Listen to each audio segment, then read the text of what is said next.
still waiting on official results for the mayoral race. Right now, things are up in the air as incumbent Kirk Watson has already declared victory, but runner-up Carmen Yanis-Polito is refusing to concede.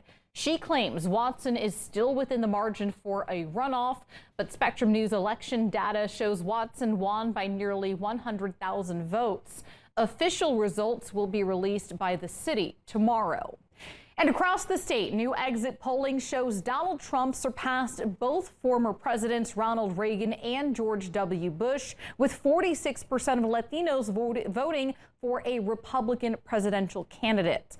Our Blessing Iwachuku spoke with some Hispanic voters who say the community is finally waking up. President-elect Donald Trump has continued to make gains with Latino voters from 2016 to 2020, and 2024 was no different.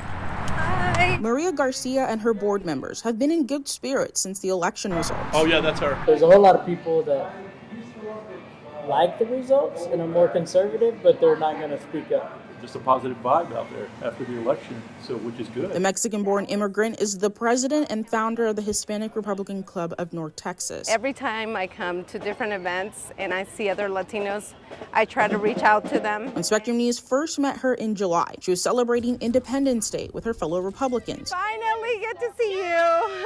Making sure her fellow Latinos knew about their GOP values. That a lot of them, they're in the middle. They're no extreme. November data shows her efforts and many others targeting this demographic worked. Honestly, I feel like they don't really understand why the Hispanic community came out. To me, it was a pocketbook issue with Hispanics. They work, sometimes a lot of them, two people in the family work just to keep up. Roman Palomares is the leader of the League of United Latin American Citizens, also known as LULAC. In September, the organization made a historic move. LULAC Adelante PAC endorsed its first presidential candidate. The fact that Latinos have thrown their weight behind Vice President Harris gives her, a little bit more momentum going into the November election. New data showed it did not. Results from the Pew Research Center showed in 2016, 28% of Latino voters picked President-elect Donald Trump. In 2020, that number increased to 36%. In 2024, another spike to 46%.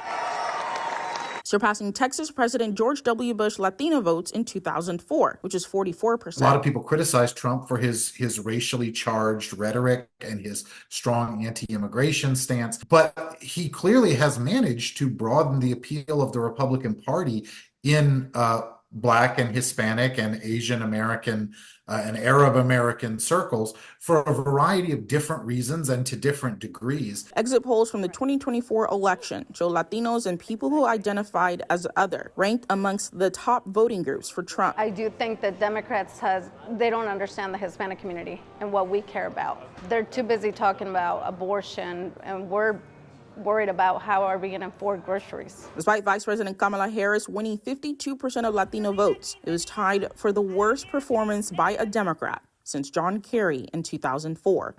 In Plano, Blessing Iwachuku, Spectrum News.